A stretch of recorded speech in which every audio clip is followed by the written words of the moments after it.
এ যেন রাম না জন্মাতেই রামায়ণের গল্প। তখনও প্রাথমিকের চাকরির নিয়োগ হয়নি।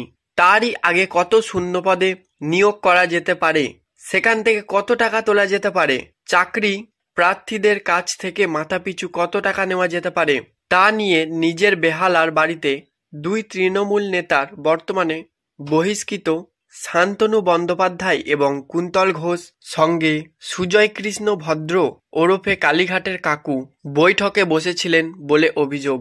প্রাথমিকে নিয়োগ দুর্নীতি মামলার তদন্তের সূত্র ধরে সুজয় কৃষ্ণ, কুন্তল, শান্তনুদের গ্রেপ্তার করেছিল সিবিআই।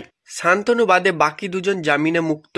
ওই তদন্তের সূত্র ধরেই কেন্দ্রীয় তদন্তকারী সংস্থার হাতে এসে পৌঁছেছে ৭২.৫৯ মিনিটের একটি অডিও ক্লিপস। তাতেই সুজয় কৃষ্ণ ভদ্রর পাশাপাশি শান্তনু ও কুন্তলের কণ্ঠ শোনা গিয়েছে বলে দাবি কেন্দ্রীয় তদন্তকারী সংস্থার।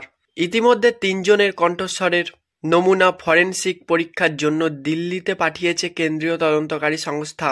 সম্প্রতি এই অডিও ক্লিপসের কথোপকথনের বয়ান আদালতে তুলে ধরেছে কেন্দ্রীয় তদন্তকারী সংস্থা। সেখানেই দাবি করা হয়েছে, নিয়োগের আগেই চাকরি বিক্রির ছক কষা হয়েছিল। এমনকি চাকরি বিক্রি করে ১০০ কোটি টাকা তোলার পরিকল্পনাও তৈরি করা হয়। এমনকি কয়েকশো চাকরি প্রার্থী টাকা দেওয়ার জন্য তৈরি হয়েছে বলে কাকু সহ ৩ তৃণমূল নেতার কথোপকথনে বারে বারে উঠে এসেছে বলেও দাবি। টাকার বিনিময়ে চাকরি বিক্রির এই আলোচনায় ৩ বক্তার মুখে একাধিকবার উঠে এসেছে মানিক ভট্টাচার্য, পার্থ চট্টোপাধ্যায় এবং জনৈক অভিষেক বন্দ্যোপাধ্যায়ের নামও। বস্তুত মানিক জামিনে মুক্ত, আর ২০২২ সালের ২২শে জুলাই গ্রেপ্তারের পর থেকে জেলবন্দি পার্থ চট্টোপাধ্যায়। পর্যবেক্ষকদের মতে বিতর্কিত ওই অডিও ক্লিপসের সঙ্গে সুজয় কৃষ্ণ ভদ্র, শান্তনু ও কুন্তলের কণ্ঠস্বরের নমুনা ফরেনসিক পরীক্ষায় মিলে গেলে আগামী দিনে এরা তো বটেই, সেই সঙ্গে চাপ বাড়তে পারে আরও একাধিক অভিযুক্তের। নিয়োগ মামলায় সম্প্রতি আদালতে তৃতীয় চার্জশিট পেশ করেছে সিবিআই।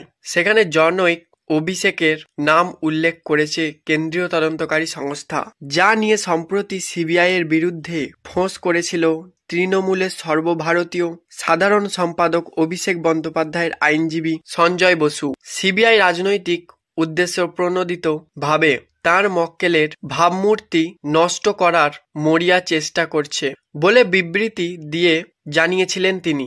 এমনকি নেতাজি ইন্ডোরের সভা থেকে এ বিষয়ে সিবিআইকে কটাক্ষ করে অভিষেকও বলেছিলেন, কে এই অভিষেক, সিবিআই ভাববাচ্ছে কথা বলছে কেন। মামলার গতিপথ আগামী দিনে কোন দিকে এগোয় তা নিয়ে কৌতূহল সব মহলে।